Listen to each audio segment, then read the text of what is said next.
Alright, welcome back to Hey Now. Wanted to do more stuff on the Nikon ZR. Told you in the last video that I was going to do a video on photography between Nikon Z lenses and E-mount with the Mega Dap. Like, how are they the same, or is Nikon Z glass better?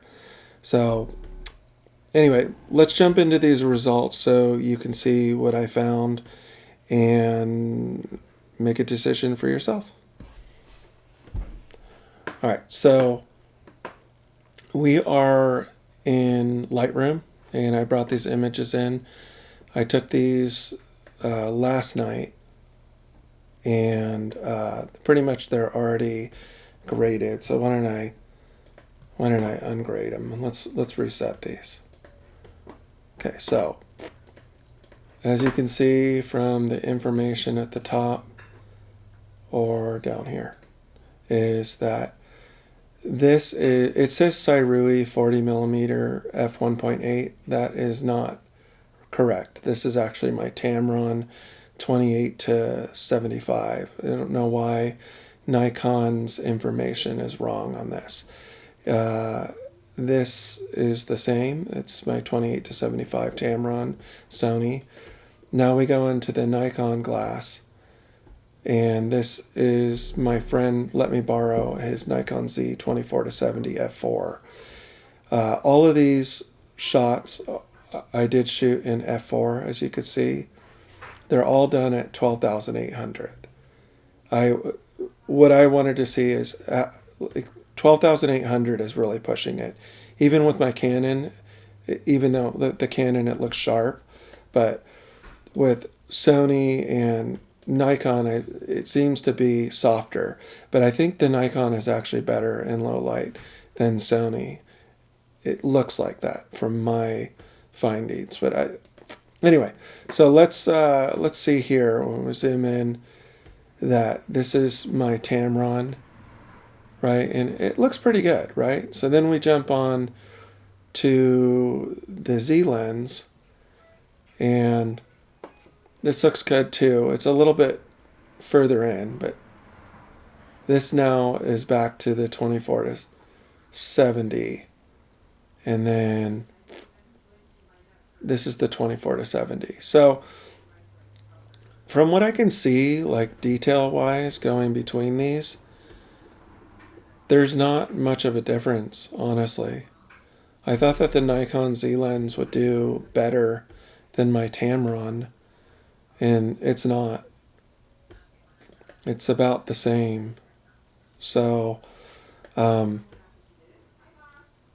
yeah, it's kind of a trip that the, and if I did my regular color grade on it, it just do say go into auto, right? And we can bring down the highlights and the nose so it's not.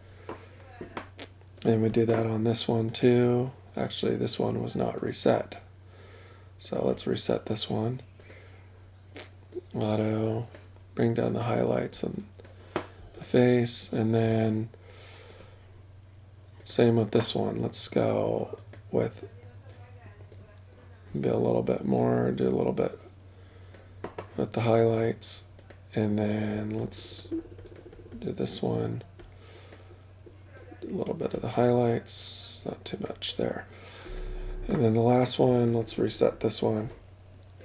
And this one actually was a little bit darker, don't know why. Okay, so again, this is my Tamron 28 to 70, Nikon 24 to 70. Both shot at f4, 12,800. What we learned here today, guys, and what I wanted to show you is that if you are coming from a Sony camera and you want a Nikon ZR, you can use all of your Sony glass on it with the Mega Dap. There will be no difference between using NIKKOR Z lenses. I mean, I haven't tested the S line, maybe the S line. Actually, I think this is an S line lens, but like I haven't tested any really high-end lenses. So like the 24 to 70 f2.8 probably is really, really good. It's probably along the lines as my 24 to 70 Canon, which is just an awesome lens. But the Canon has a 28 to 70 f2.8 that I think is just as good, and it's lighter, and I use that for travel. So I don't know, for what I'm seeing here today is that if you're a Sony shooter, you can use your Sony glass for video and photography, and it will look the same as using Z lenses, if not better, maybe in some cases. The advantage that you have with Sony lenses is that they're usually smaller, and they're lighter, and they're less expensive. Because Nikon lenses, I don't know why they're so expensive, but they are. They're like right up there with Canon. And it seems that Sony has a lot of options on E-mount that are lighter, smaller, even third party. You know, the other thing is like, so Canon, let's go talk about Canon for a second. Everybody slams on their third party issue that they don't open up their lens mount, but truthfully, they're really the only camera company that, like, every lens that comes out has stabilization on it, which is awesome.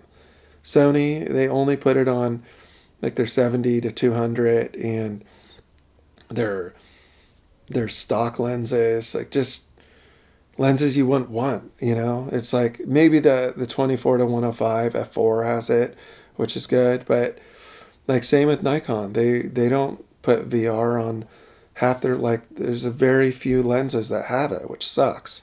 So I would say Canon is, I don't care that they haven't opened up their line. In fact, what they're doing, and I think Anthony, I forget his last name, had mentioned this in his video, is they're making their own third-party lenses, basically, by making cheaper versions of like the 28 to 70 f2.8 is half the cost of the 24 to 70, and it's great. It's light.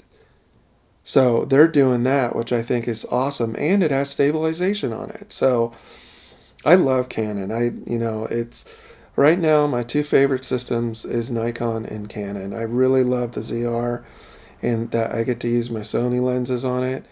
Just a great camera overall. So anyway, hopefully I've answered any of your questions. If you're out there thinking the same thing like me, is Nikon Z glass better than Sony E-mount on my Nikon cameras? It's not. It's the same, and it's cheaper and lighter. So if it were me and I was coming from Sony, I would not buy Nikon Z glass. Anyway, thanks for watching. Make sure to subscribe and like, comment for future videos. I'll see you on the next one.